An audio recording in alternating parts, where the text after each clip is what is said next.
Good morning and welcome to this month's Posturite webinar, Laboratory Task Chairs, How to Review and Improve Your Seating. My name is Tom Nagel and I'm part of the Posturite team. And I'd like to thank you for joining us today. I hope all is well in your part of the world. So, today's session, I'd like to introduce our head of furniture, Scott Bottomer. Scott has been with Posturite for over 15 years. And as our head of furniture, he is perfectly placed to work with our customers to help select the most suitable seating for their specific functional, environmental, and aesthetic requirements. So, Scott, I'd like to hand over to you. Thank you. Perfectly placed. Thank you very much, Tom. My goodness. No, fantastic. Yeah, mirroring everything Tom said. Hope everyone's well. Thanks for joining us today. We're here to talk about lab seating. And if you ask anyone in Posturite, this is kind of my bag. Lab seating has become a bit of a passion project for me over the past 6, 7, 8 years. And it's been really exciting to see the ways in which this particular field has grown.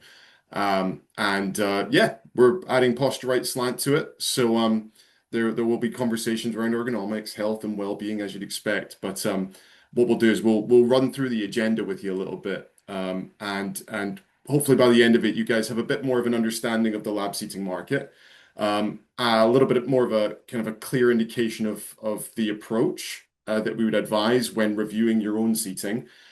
Be aware of some of the ways in which the situation can improve. And we'll also do a little bit of a return of investment calculation as well, because that always is the case. Yes, improvement is possible, but does it come with a cost? What does that cost look like? And how does that match up to what our current approach is? So hopefully this is valuable. Like I said, there's quite a bit of information here. This will be the launch pad for hopefully more content and more information around this, either in future marketing from Posturite or as part of direct conversations that we have with you after the webinar. So we're going to go through a little bit of a lab overview. We're going to talk about the unique challenges in this space around lab seating, obviously what the right task seating can achieve. We are really happy to have one of my key contacts, Karen Bobe from BIMOS, and we're going to do a little bit of a Q&A session with her. So really happy to have her on board. You guys will meet her in a minute. We're going to talk about matching the chair to the space. There are different functions and features, as you can imagine, some more appropriate for certain situations than others. So we'll run through that. We'll go through the seating selection process. Don't worry, we won't be talking about specific chairs here. We won't be getting down into the details of functionality. But I think it is often useful to understand what the project can look like because it gives you an understanding of the types of questions to ask within your own business and also assess what your drivers are for change. We'll then do a return of investment calculation, which is very crude, but it gives you an indication in terms of viewing seating as an asset and the benefits of looking in the medium to long term with regards to those costs. And then we'll talk a little bit about Posturite's experience. We're very excited and proud of the work that we do. So we'd like to kind of showcase that a little bit. Just a quick slide at the end, and then we'll get into our Q&A and hopefully answer some of your questions. Okay, so we've mentioned the term lab seating quite a lot here. So lab seating can be considered kind of a hold-all term for a number of different kinds of areas. We won't labor this too much. You'll hopefully see some spaces there that are relevant to your own business or your own organization. We subcategorize these a little bit differently later on as well. But just because you don't necessarily sit with a telescope and pipettes and a high workstation doesn't mean that there aren't solutions here that the same approach doesn't necessarily apply to your working area. It very much does just cover all bases. Okay, so you guys will be well familiar with the unique challenges of this space. We tend to have fixed non-adjustable workstations and equipment that we need to fit around. Now, obviously, we'd much rather the focus be on the individual and build a workstation around them, but in such areas, often that is not possible. So it's a case of how can we improve the situation as best possible with the things that we can add to it. We tend to be looking at unconventional chair heights as a result of that. There's also clean room and cleanliness requirements to consider around contamination control and the release of particulates into the air. We tend to be looking at multi-user spaces, not too dissimilar from office environments now in most situations. So there are a number of challenges with that around training, around increased adjustability of a single chair unit to multiple people's needs, uh, perhaps a lack of ownership. This isn't my chair sitting in my office anymore, so I might not treat it with the same level of care as the plush leather executive chair that I used to have in my side office. The tasks carried out in the space are often done in forward positions, which, although we all know that if we're addressing the S curve in the spine, that presents its own challenges around manual handling and postural concerns and the development of MSKs. Tasks commonly require concentration and can be quite repetitive. Um, Not always the case. There is sometimes a transient nature to lab work, but we do often see a real focus on the thing that's directly in front of us at that particular workstation. Now, that may not be all day, but it is very much a task related, and the postures can be impacted by that. And limited choice. We certainly see a lot of the same kind of chairs in these spaces, but I think the market is developing in such a way that you really can fine-tune the solution that's available to you. And I think you'd be quite pleasantly surprised at what that innovation has given us in terms of choice. Lovely. So I thought this might be useful. Um, like I said, the labs are built in the way that they are built. And they take quite a while for the fit out. They have to be spec to a particular requirement. Um, so it won't be surprising to know that the chairs are usually the last thing to be rolled into that space. And if a budget's been set, let's say it's again, figure out off the top of my head, £1 million fit out for that lab.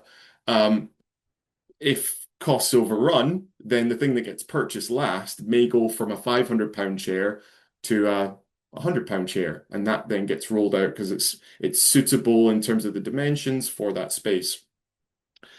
Where Posturite tend to get involved is when that has happened and the seating solution has not met the expectations or has presented additional challenges to the organization, and they're looking to improve as a result. So what I thought I'd do is I'd show you the profile of a common lab project that we tend to get involved in.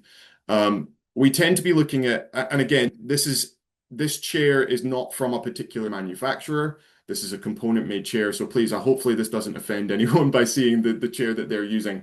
This same pad layout is on about 50 different chair makes and models. They buy them from a centralized uh, component houses who put chairs together. So this isn't a reflection on this particular chair. It's just it was the easiest way to kind of showcase what we typically see. So we tend to be looking at low quality polyurethane PU foam chairs or vinyl task chairs that are really more designed for the office environment, but they've been wrapped in vinyl. They tend to be unbranded. Yes, you may be buying them from a reputable vendor. However, the actual product itself is unbranded, and as a result, it's kind of untraceable in terms of its origin, in terms of its manufacturing. It tends to be sourced via a website with limited or no assistance to determine the suitability of that chair to the space, and also whether or not there are ways in which an alternative chair would be perhaps more suited.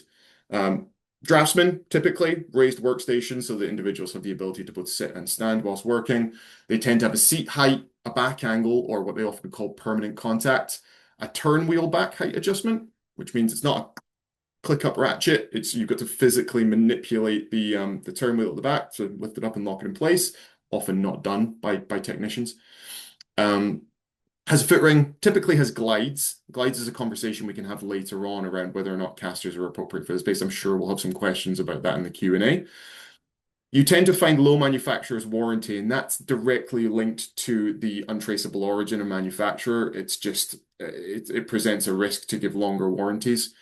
As a result, you tend to have a low sustainability story as well. Almost certainly not an EPD statement, but also limited traceability on the kind of components that are used in the model. And often they travel quite far as well. They often lack accreditation, certification, or industry awards as a reflection of one, their suitability for the space, but also how good they are compared to alternatives on the market.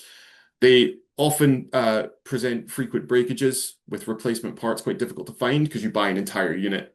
So instead of having the ability to change a handle, you got to replace the whole chair. Staff feedback is that it's largely uncomfortable because of the hard PU foam component, and yeah, limited to non-existent back support in forward positions. And like we said, the majority of those tasks are done in forward positions. So is there really an added benefit to, sorry, is there ways in which we can improve that situation, I should say? Yeah.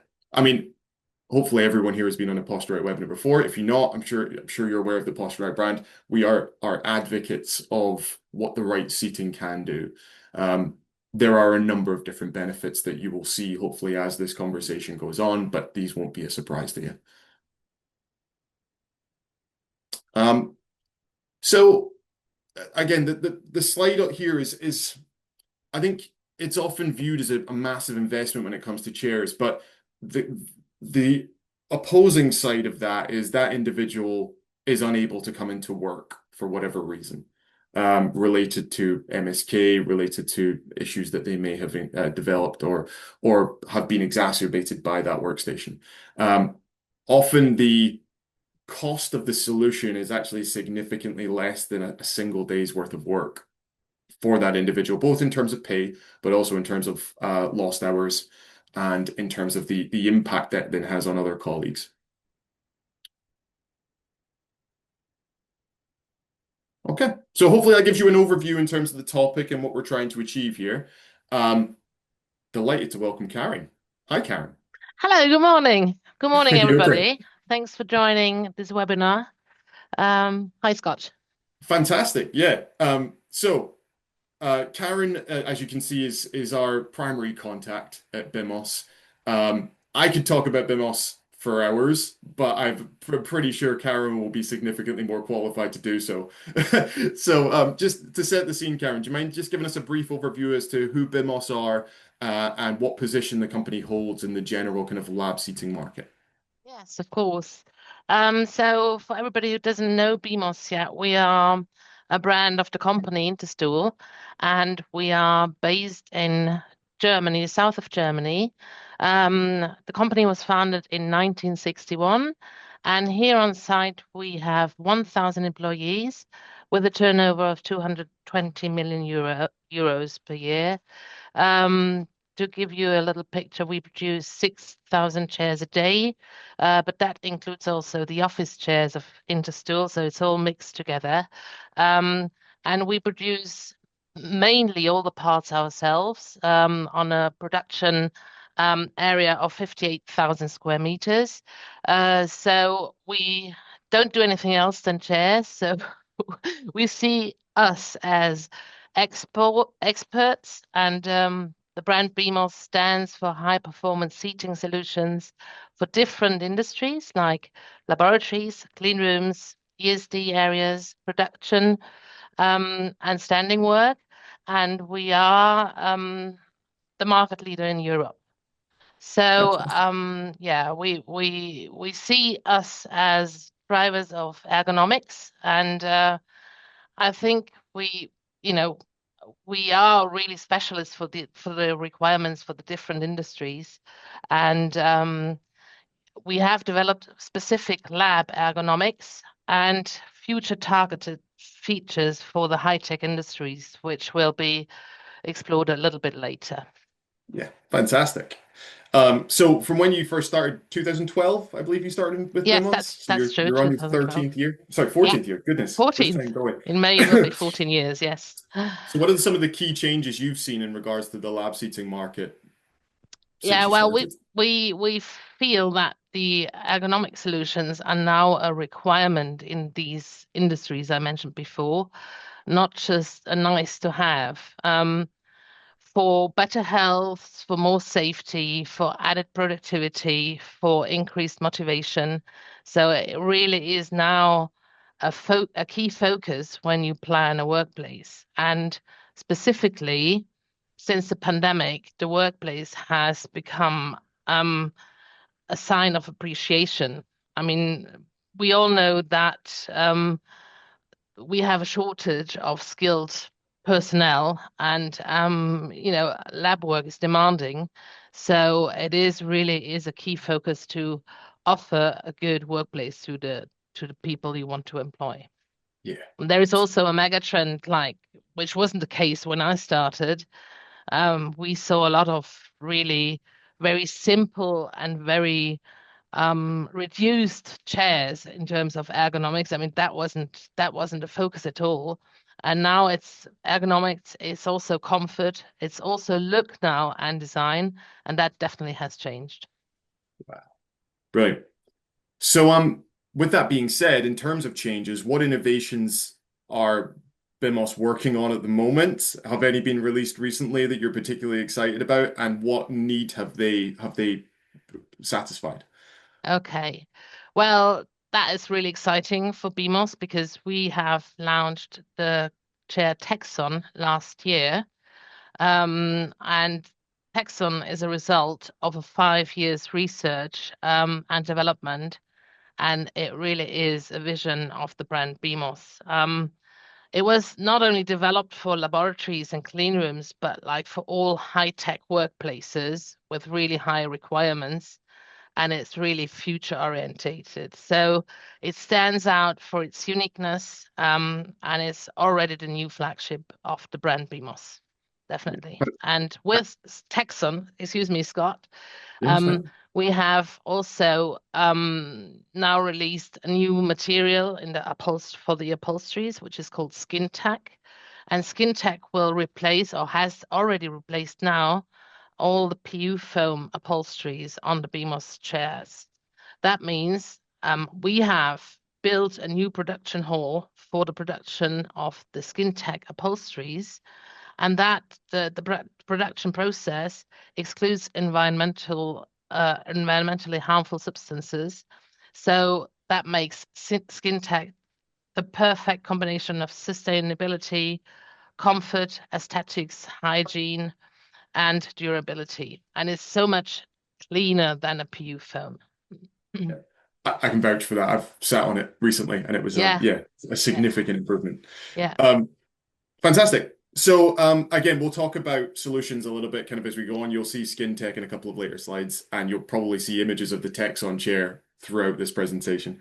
Um, would you mind explaining from BIMOS's point of view how the Posturite BIMOS partnership came to be, and why it was a good fit for yourselves as well as for us? Yeah, I remember that really well because the plane was so delayed because we met in London. I remember that in October 2019. Wow. And when you looked for some solutions for the laboratories, and I think we met with Chris and yourselves and myself, and I think we all felt immediately that we have the same business philosophy and the same expertise and focus on ergonomics. With a high level of advisory service and fast response times, so that we felt that straight on. Yeah. And as BMOS, Posturite knows the office environment and the lab and production environment. So that's actually quite nice that we learn and grow together and have a nice, exchange and share market insights. So it has really become a very valuable and important partnership for us. Absolutely, and I can fully vouch for that. Yeah. So fantastic, wonderful. That they're the quick questions, Karen. So thank you so much for joining us. Thank you Appreciate very this is a much. little bit whistle stop. We will, if there's any questions at all for Karen that you guys have around BIMOS range, please at the end pop it through the contact us box that you'll get in the follow-up email that comes off the back. But Karen, thank you so much for joining us. Thank you, Scott. Thanks. Thank you. Lovely. Take care, Karen. Cool. So yeah, thanks again for Karen. She is an absolute wealth of knowledge and massively helpful resource to me an awful lot of the time. So that's great that she could come on. So like I said, we split seating categories up. You remember the big old list of different kinds of areas and considerations that lab seating refers to. we actually took Bimos's lead on this slide here and our approach in general, and we split it up into four key areas. We've got lab seating, we've got clean room seating, we've got ESD, which has some crossover with clean room, particularly within the high-tech areas, and production seating. Now, we won't go heavily into production seating on this call just because we didn't want it to be too left field from the lab seating term. Now that we've established that, it is absolutely something we can support on. It follows the same principles and we take the same approach. If there are conversations you guys want to have around production, around packing, around warehousing, anything like that, we can address that with a similar product portfolio. But for the following slides, we're going to just do a quick overview in terms of these areas, give you an indication of how we define them, and also some things to look for with regards to the seating functionality. So we'll start with lab, or wipe down, a lot of people call it in the UK. It is the most common place we get asked to improve on. They tend to be areas with perhaps a less stringent hygiene requirement, but they still need to be wiped down. They still need to sufficiently support the individuals, and there are often improvements that can be made around a number of different fields, like support, like durability, like sustainability, aesthetics. Often they're being used in areas that the public go to as well. They're clinical spaces in some situations, and the organization wants to present themselves in a certain way. So yeah, relaxed clean room grades, but still a challenging environment where special considerations are needed. Look for standard and high workstations in a single model. Often you don't need to change the whole chair. You can simply just spec it up with the right size gas stem for the space that you want it to be used for. Ensure that it's wipeable, durable, comfortable with compliant vinyl. I'd like to say also make sure that it is a appropriate option rather than just an office chair that has been repurposed with a vinyl. I say that because the cleanliness of the mechanism underneath is particularly challenging when you're dealing with an awful lot of individual levers going into the side of the chair. It just increases the complexity and the time taken to ensure that it's been wiped down appropriately.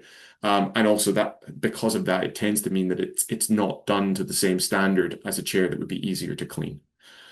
So adherence to a clean room grade if it is there. Again, just because it's lab and it's relaxed clean room, it doesn't mean that you still don't need to adhere to ISO 7, for example, or clean room grade C, which still have their requirements. So again, accreditation, certification, and awards that we talked about before is a key consideration.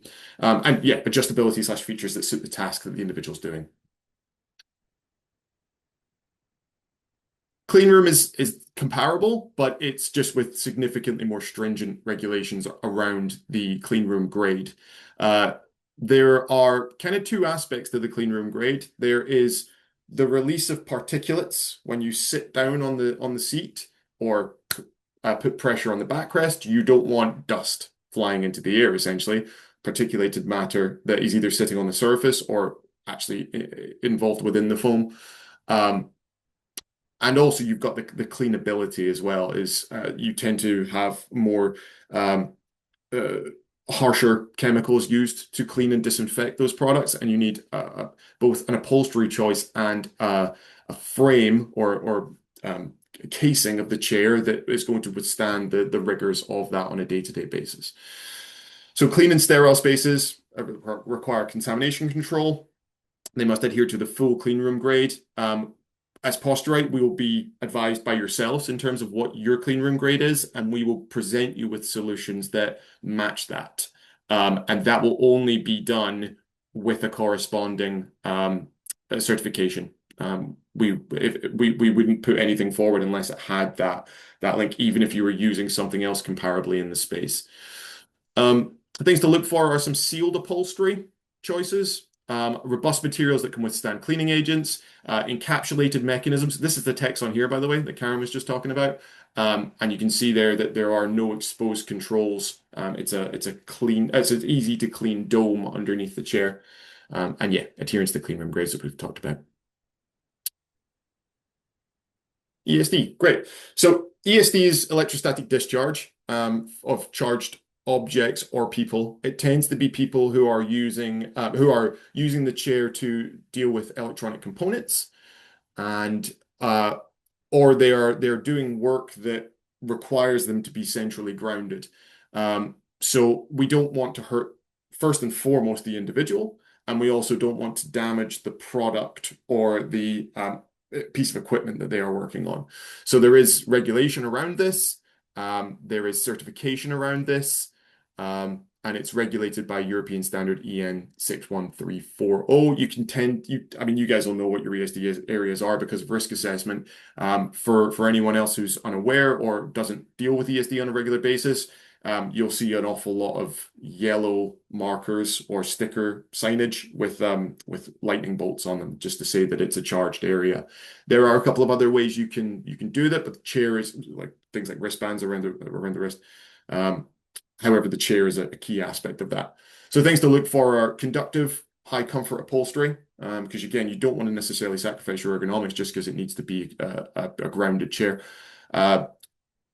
Volume conductive plastic, steel components with conductive coating, 5-volume conductive casters and glides, and a fixed and defined discharge resistance. What I would say is simply putting ESD fabric and ESD casters on your chair does not make it a fully enclosed ESD unit.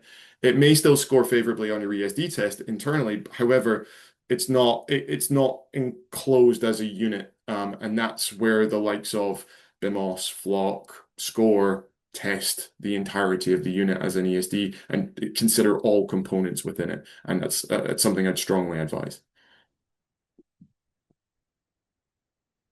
Okay. So again, we talked about upholstery choices there. There are certain upholsteries that are more suited for particular areas, particular ways of working, and particular results in terms of what you're trying to achieve from a comfort, durability perspective. Skin Tech is exciting. It's lighter, more comfortable, and significantly more environmentally friendly than standard polyurethane options. So we were over the moon when BIMOS told us that they were launching that on their entire range rather than just on the Texon that was released last year. What I would say, Skin Tech is exclusive to BIMOS. In fact, this range really is exclusive to BIMOS. Other manufacturers have different compliant vinyl and polyurethane options. This isn't the only route to go. However, I think this does a pretty good job of explaining the benefits of each. I'm not going to get into the weeds here because of time, but again, if you need more conversations around upholstery choices, we're here to help. So seating selection questions. I think seeing it from our side, in terms of if you came to us and asked us to, you'd established that there was a requirement or at least an appetite to explore alternative seating.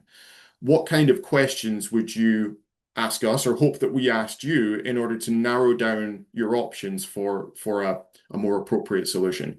And this is the kind of the general guide that I go on.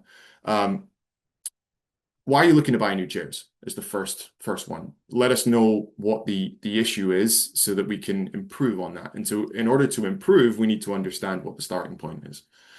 What are the health, safety, and hygiene requirements? What does the space look like?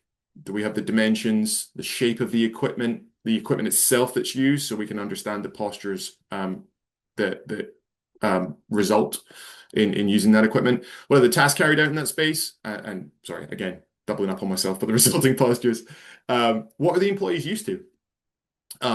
What are they expecting from the change?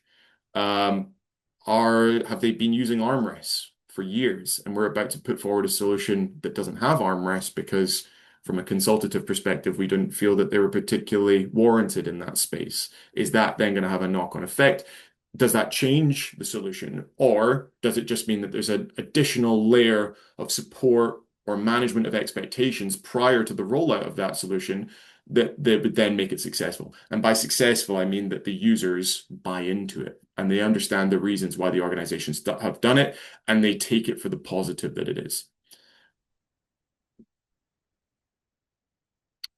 So I mentioned drivers for change there. Why are you trying to change your chairs? Um, is it because the condition themselves, the chairs are at end of life and you just need some new chairs? Is it because the chairs that you currently have are, at least, again, I got to be careful here.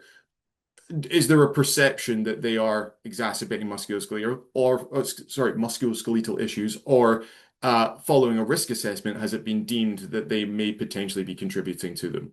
Um, are you looking to establish some form of uniformity? Maybe you've got a big old smorgasbord of different kinds of chair options. Do you want to bring the aesthetic together so that there's less of a fight towards who gets what chair each day? Are you looking to improve the sustainability? Is that something within the office? Is that because the line manager feels particularly passionately about the sustainability story of the lab? Or is that maybe a message from on high that you're trying to achieve net zero and you're trying to improve the stories around the equipment that you use? Is it a durability thing? Are you finding that you're just getting way too many breakages and that's causing either downtime, closure of the clean room environment, for example, for certain periods of time until a suitable replacement sourced? Are you finding that you're just recommending an awful lot of day two chairs and you feel that by raising the standard, you'll have less requirement to buy in alternatives at ultimately a higher cost because this economies of scale don't kick in? Or are you simply just looking for a chair that is cheaper outlay at the time, as in like the initial cost of the chair, or hopefully a better return of investment? Which brings us on to the next slide. So this often kind of helps build a picture, and we do get this question a lot in terms of when does an investment pay for itself? We very much view seating as an investment. Those chairs are going to last for a period of time. Even if they're bottom of the market, they'll still last for a certain period of time. So we can make certain calculations based on that. Because of we can make certain calculations that will then allow us to figure out what the best investment is over those years. Treating those chairs as an asset rather than a one-off cost and purchase gives you a clearer understanding of exactly how much is being put into the maintenance of that requirement. So let's just say hypothetically there's a need to buy lab chairs for 100 workstations. We're going to show you chair choice A, and we're going to show you chair choice B. A is a lower cost day one chair versus chair B, which is a higher cost. Now, there is a reason why chairs cost different amounts, as I'm sure you know. So what we'll do is we'll detail what some of those reasons are. Hopefully, you'll kind of know from what we've just spoken about. If reviewing seating is an asset and an ongoing cost, which costs the business less over that certain period of time? This is simply a unit cost comparison based on expected lifespan of an entry level versus a premium option.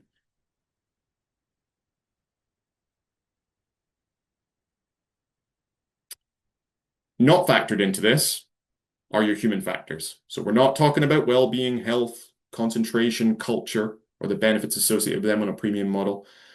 We're not talking about absence management and the cost of production output or error control. This has nothing to do with procurement and the market exploration, the repeat purchase costs, ongoing maintenance of numerous chairs, makes and models, and the challenges associated with that, figuring out where you got everything from. And again, nothing to do with the sustainability or the environmental impact of waste and buying new import models. This is purely just unit cost. So here's the two profiles of chairs. We've got chair A, which is lower quality, no improvement from what you've currently got. This is just keep on buying what we're buying. You tend to be looking 2 years warranty tends to be kind of what you expect from the online vendors. You may have some that do more, but they are a calculated risk from the vendor to say, oh, we can give you a little bit more warranty, but that certainly doesn't improve the build quality of those chairs. Typically, we find that they would last around 2 years in 8-hour use. Let's say the expected life usage is 3 years at an absolute reach. But functionality is low, adaptability low, reliability low, the sustainability story is low. Initial cost about £200. Task Chair B, higher quality, a significant improvement from what you currently got. The warranty on those chairs would be 10 years for 8-hour use, an expected life usage of 12 years. We've undercooked that. We'd see an awful lot of these chairs lasting 20 years. There are some original models of BIMOS and Flock Score where they are still very much in situ after 20 years. Functionality and adaptability for users is high, the reliability is high, and the sustainability story is high, and with an initial cost of £500.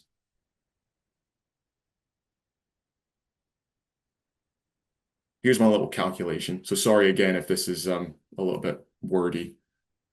But here we can see we need to buy those 100 chairs at £200. If those chairs are going to last 3 years, you've got that same cost 4 times within that 12-year period. So the total unit price over the 12, oh, sorry, and if you were to do that with a higher quality that we would expect the chair to last the 12 years because it has a 10-year warranty, you would only have that cost once. Oh, sorry, that should be, sorry, my slides are a little bit long. I'll correct that before the end, but this should be a zero cost on year 4 to 6, 7 to 9, and 10 to 12. Can't believe I missed that. So yeah, your unit price overall for 12 years for the lower quality chairs is 80K versus a 12-year period of 50K for the Task Chair B.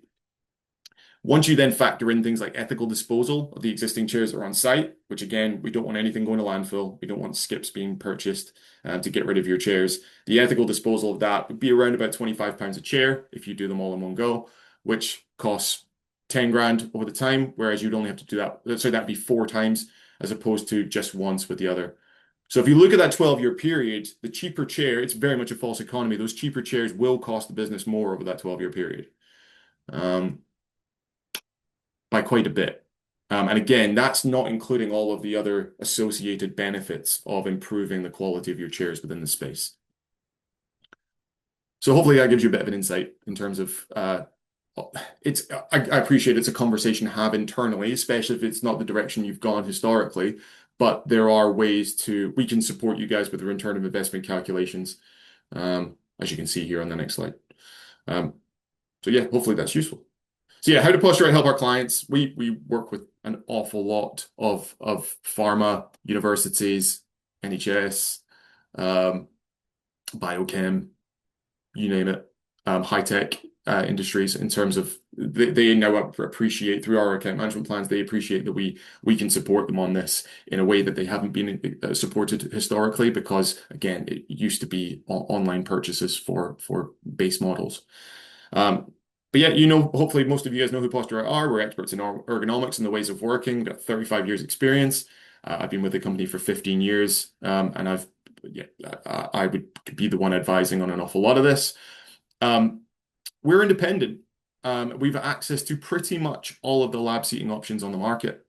And because of that, it allows us to, one, gain additional visibility of what the options are, but also it means that when we put forward an option, we're selecting an option from everything rather than a Posturite's lab chairs. We're saying based on everything you've considered, this is the most appropriate, suitable option for what you're trying to achieve based on all of the manufacturers and their ranges. So yeah, pretty confident in saying we have hands down the widest range of laboratory seating options available.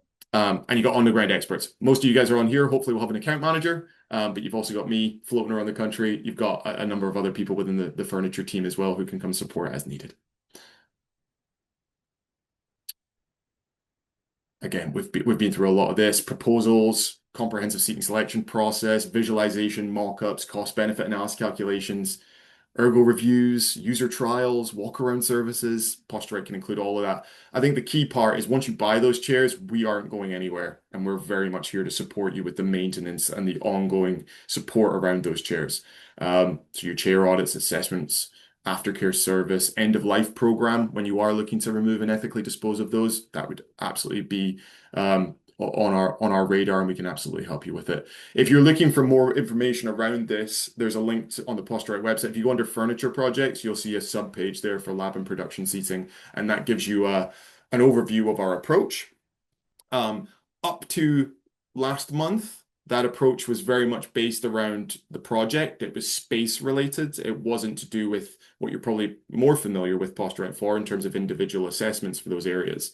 That being said, as of last week, we launched our workstation seating assessment, which is an individual one-to-one seating recommendation comparable to what you guys have been experiencing in our office environments for individuals in labs, clinical areas, um, clean room spaces, ESD spaces, 24-hour control rooms, retail spaces.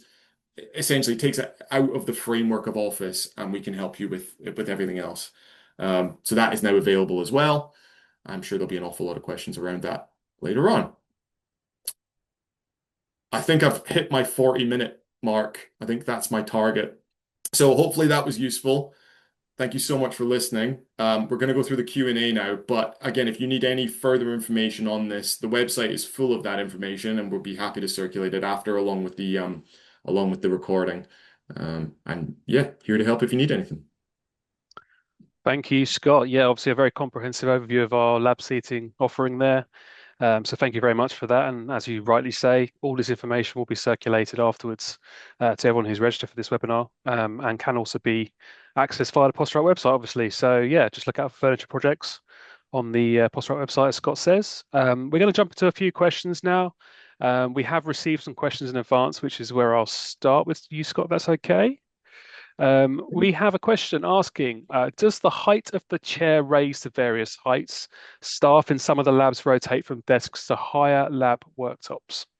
Yeah, so same requirements in a lab area as in an office space. Task chairs will have a functional gas stem on there that will have a natural seat height range.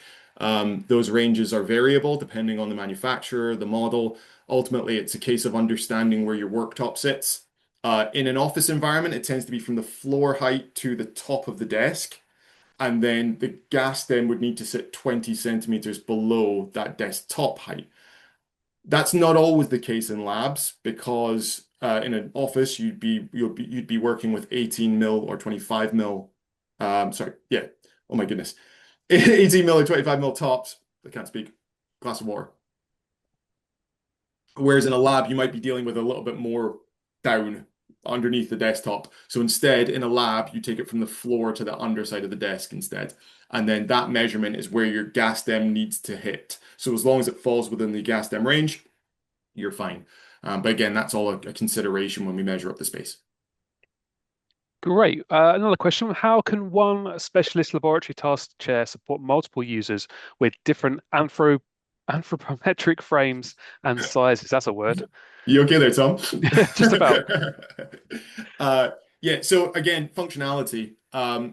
Functionality is we obviously, in order to fit an individual, functionality is key because you don't want to be buying bespoke chairs for every individual. Instead, what most manufacturers who have put consideration into their products as an entire unit rather than just as components that they bolted onto a chair, they will base their dimensions on the AX anthropometric range, which is the European standard, which tends to accommodate for the widest range of individuals possible without the need to go specialist. Bemos certainly being one of those. However, then from there you need flexibility and adjustability to ensure that you accommodate for those. So, for example, just like with an office chair, you've got your seat height, you got your seat depth, you've got your back angle, and you've got your back height. And those tend to be the four core adjustments that we look for when setting someone. Nothing changes from the office to the lab. We would still look towards a comparable level of functionality to accommodate for the population rather than just an individual. So yeah, functionality is key and will encapsulate the most people considering the thought that needs to go into it. Okay. You have covered this already, but I think it's worth reiterating because it is something that we are all particularly excited about. It was launched, at least to our website earlier this month. Do Posturite do lab ergonomic assessments? Obviously, the answer is yes, you have touched on that, but perhaps you could elaborate a little bit on what that looks like and how that kind of the relationship between that assessment and the product that may come afterwards. Yeah, sure. I mean, obviously everyone knows us for the reactive assessments that we do.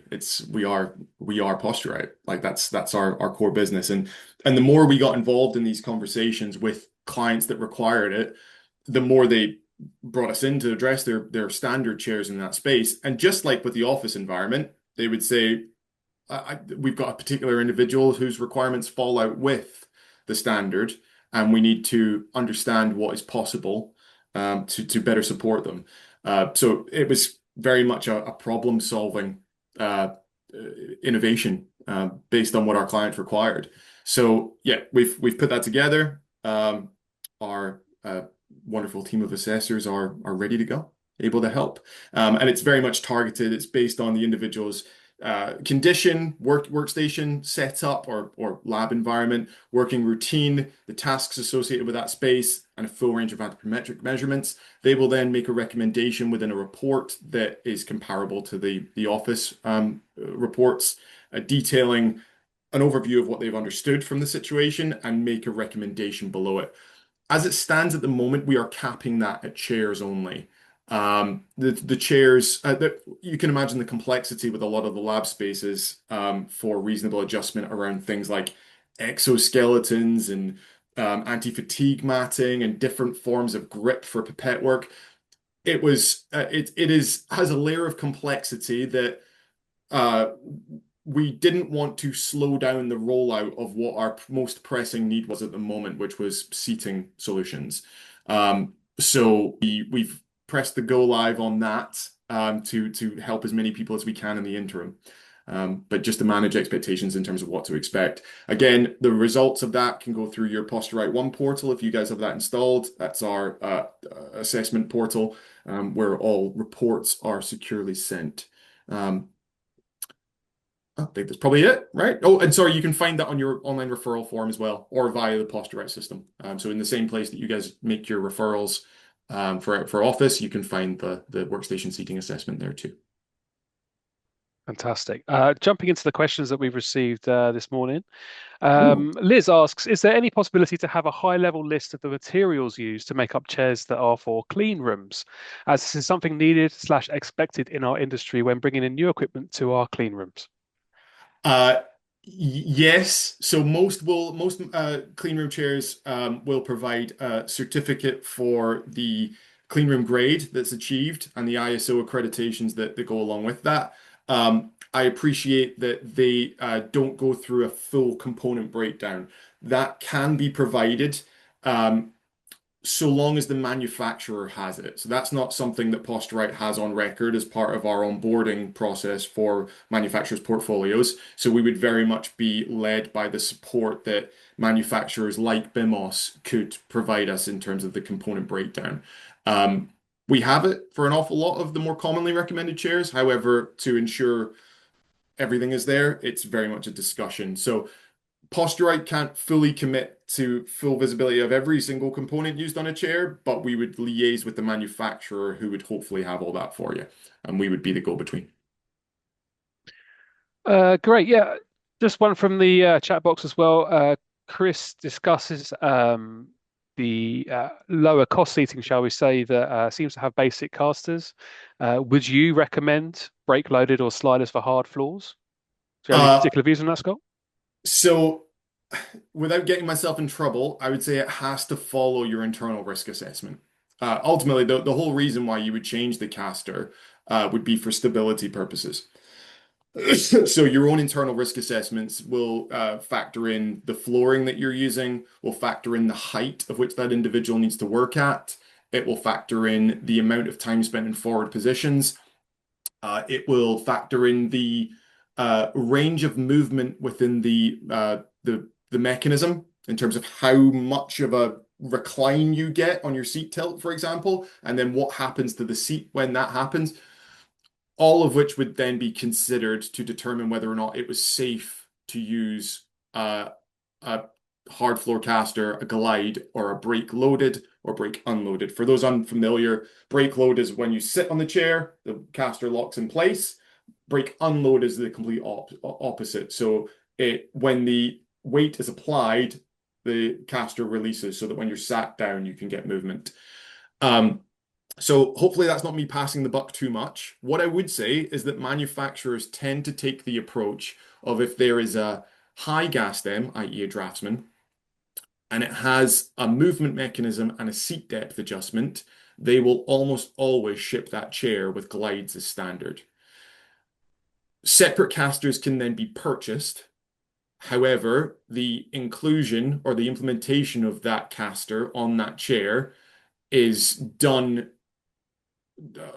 to the discretion of the organization making the purchase. You've done your risk assessment, you've determined that it's safe to do so, and as a result, you're going to change those glides out for casters. However, the manufacturer wants you to encourage you to have the most stable option possible.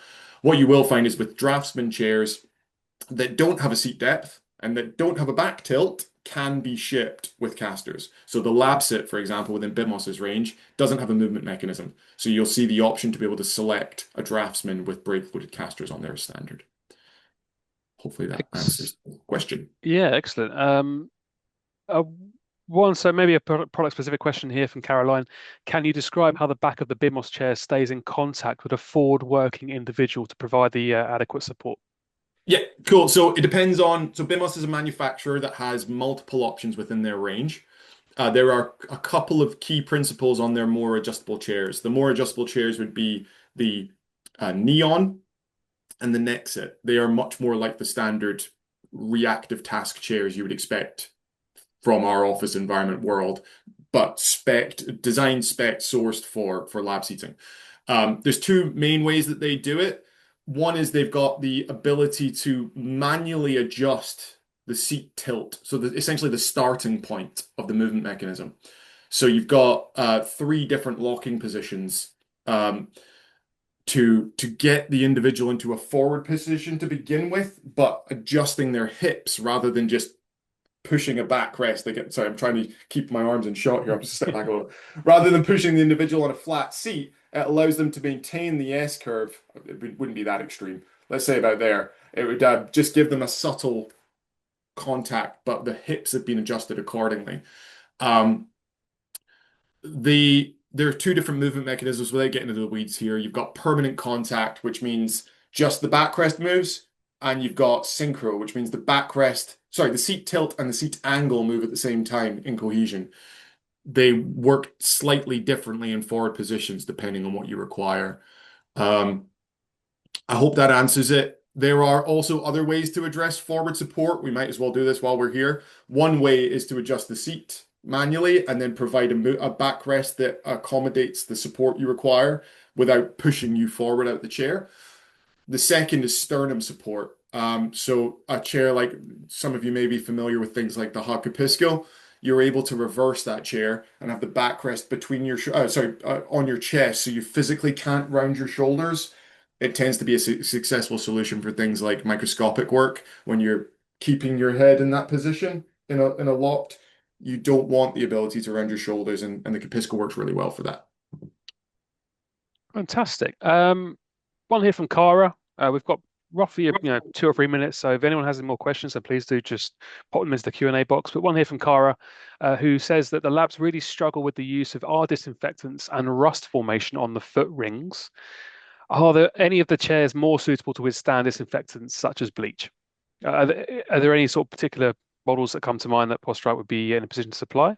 Again, it's just build quality. Yep. There are different grades of powder coating. There are different grades of steel work, all of which you would hope that the more premium solutions would have a better outcome. Um, there is also other ways to go as well. You don't necessarily need to have polished aluminium foot rings. There are alternative ways to address that, particularly if that is the primary thing that is rusting. You can swap out either for foot plates on certain models, or you can go down the route of five-star bases that have grips on top. Hog, for example, from Flock have a very large degree of success in that area, depending on how high the workstation is. Or you can put a completely separate, independent foot rest underneath the desk that gives you a range. So Short answer is yes. There are chair models that are more successful at resisting rust in environments where bleach is used as the cleaner. Excellent. Just to kind of get your clarification, I suppose, there's a question here from Gemma, who asks about user trials. Obviously, Mhm. you've gone into some depth about the various seating options that we provide. Yeah. What are the options exactly for someone to take on some sort of trial basis? Yeah, so it is from a project perspective, it is very much engagement in the project, and we will then work with you to ensure that that solution is appropriate. User trials are always very challenging because uh, they will get feedback from individuals, but they'll almost put too much weight on the outcome of those results. I think where we find that trials work particularly successfully is when we have been through the consultative approach, we've discussed all aspects of your requirements, and based on the answers to our questions, we've narrowed the choice down to a single option. That single option meets all of the business needs from price to durability to comfort to sustainability. And all it needs now is affirmation from the workforce that it's an improvement from what they've currently got. If you put them, if you put three options into that space, you will get a split between between three different parties that prefer each option, and it becomes at the very least, a disappointment for two of those groups that maybe have selected the other two chairs that don't get selected. The solution is not bought into universally. However, if we do all the work, put forward an option that we know ticks all your boxes, provide you with a demo unit from there prior to the overall purchase, and everyone goes, "Oh my God, this is so much better than what we've got." Rather than which of these three best meet your particular requirements, it works better. Either way, we can support you with that. Um, but simply shipping out a unit and or multiple units and getting feedback tends to be less successful. We do hold stock of certain combinations of certain chairs in the UK, which we can advise you of, that are on a quick ship. So if you already know what the chair is, you just need to trial it in a space, then we can go ahead and ship those out on a trial basis, which is a 30-day sale or return, and they can be shipped within a 2-day period. Fantastic. We have time for just the one more. It's from Christy. So it's quite an ergonomical question, I guess. Do Hmm. foot rings ultimately cause staff to have compression on the backs of the knees because the legs are tucked under or backwards on the chair? Yeah, it depends on the upholstery choice. It depends on the dimensions of the seat pad in relation to that individual's upper leg. It depends on uh, the diameter of the foot ring. And it depends on how well they have independently positioned it for themselves. Um, there is absolutely the risk that that is the case. If they, again, just like with any adjustment on the chair, if uh, the seat pad's too big, they're sat all the way back and they're tucking their legs behind them, then it can very much encourage an impingement, which would reduce the amount of blood flow to the legs, which could absolutely exacerbate MSK issues. Okay, thank you, Scott. Just a few bits from me before we wrap up. There obviously is going to be a follow-up email which will be sent in the next 24 hours. So again, do keep an eye on your inbox for that. That will contain our videos, slides. We have a number of resources in there as well from the Posturite archives in terms of blogs and previous webinars that are related to this topic. So certainly recommend keeping an eye out for that. And obviously our contact details for both Scott and the Furniture Projects team as a whole will be in there as well. Of course, you can always speak to your Posturite account manager to discuss the lab seating options that Scott's talked about today, but also, as we say, our workstation seating assessment, which we proudly launched this month, that can all be discussed with your account manager or via the Contact Us button on the Posturite website. Um, Please do check the website again for details of future webinars. We do produce a webinar each month across a variety of workplace well-being and product topics. So they're all listed on there as and when they become available to register for, or join our mailing list if you're not already on there to be sent invitations as well. And we'd really appreciate your time. If you would be kind enough to complete our survey after this webinar as well, which will launch as soon as the webinar ends. Your feedback really does help us to shape these sessions going forward. So all that remains for me to say is to say thank you very much to Scott and of course to Karen from BIMOS for joining us today. It was a fantastic session. And yeah, obviously any queries can be directed to Scott and the team. Thank you very much. Thanks all.